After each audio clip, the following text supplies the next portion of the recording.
America में F1 visa पर पढ़ाई करना आसान नहीं होता। लाखों रुपए खर्च करके व्यक्ति वहां पहुंचता है, दिन रात मेहनत करता है और फिर जब OPT का टाइम आता है तो नौकरी ही नहीं मिल रही है।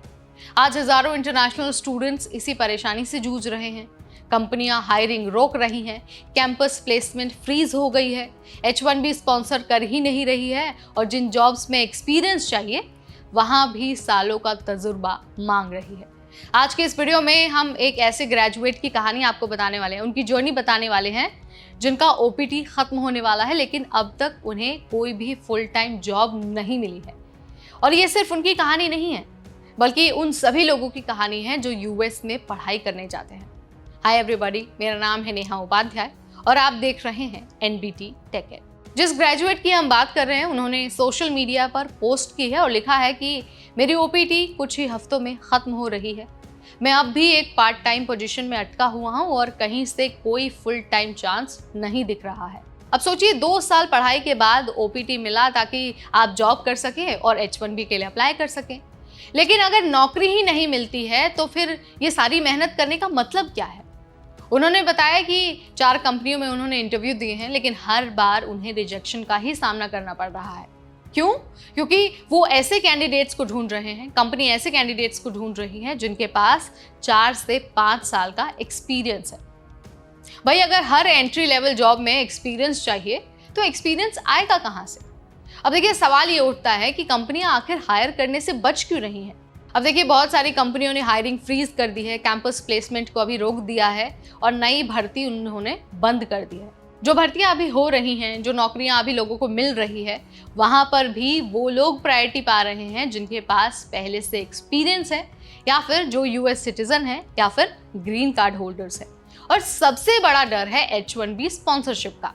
कंपनियां सोचती हैं कि अगर हमने किसी F1 वीजा वाले या फिर OPT वाले को हायर किया और उसका H1B नहीं निकला तो फिर वो तो अमेरिका छोड़कर चला जाएगा, तो ये रिस्क लेना ही क्यों है। ऊपर से 2024 में अब तो ट्रम्प वापस आ ही चुके हैं और आते ही इमिग्रेशन पॉलिसीज को फिर से उन्होंने स्ट्रिक्ट कर दिया है और हर एक नियम अब अनसर्टेन हो गया है।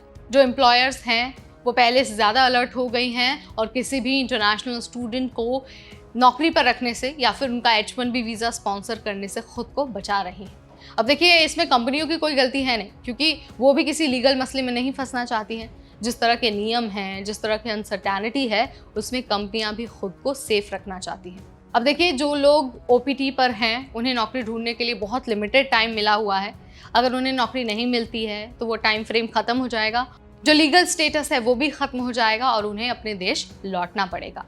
तो मतलब इमिग्रेशन के जो नियम है बहुत अनसर्टेन है। खास करके अगर नौकरी की बात कर रहे हैं तो पहले से ज़्यादा मुश्किलें आ गई हैं। वैसे भी अमेरिका में नौकरी पाना बहुत मुश्किल था, लेकिन अब जिस तरह से इमिग्रेशन क्रैकडाउन हो रहा है, नियम जिस तरह से बदलते जा रहे हैं, कंपनियां जिस तरह से हायरिंग को फ्रीज कर रही हैं, कैंपस प्लेसमेंट को रोक रही हैं, ऐसे में US जाकर पढ़ाई करना और पढ़ाई करने के बाद नौकरी ढूंढना एक तरह से सपना बन गया है।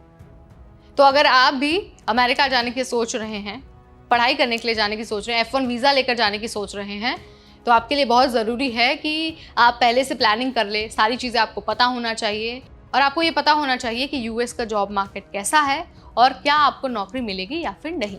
अब देखिए US जॉब मार्केट से रिलेटेड हम एक स्पेशल वीडियो ऑलरेडी बना चुके हैं। अगर आपने अब तक नहीं देखा है तो हमारे चैनल पर जाइए, जाकर वीडियो चेक कर लीजिए, अदरवाइज हमने अपने डिस्क्रिप्शन बॉक्स में अटैच कर दिया है।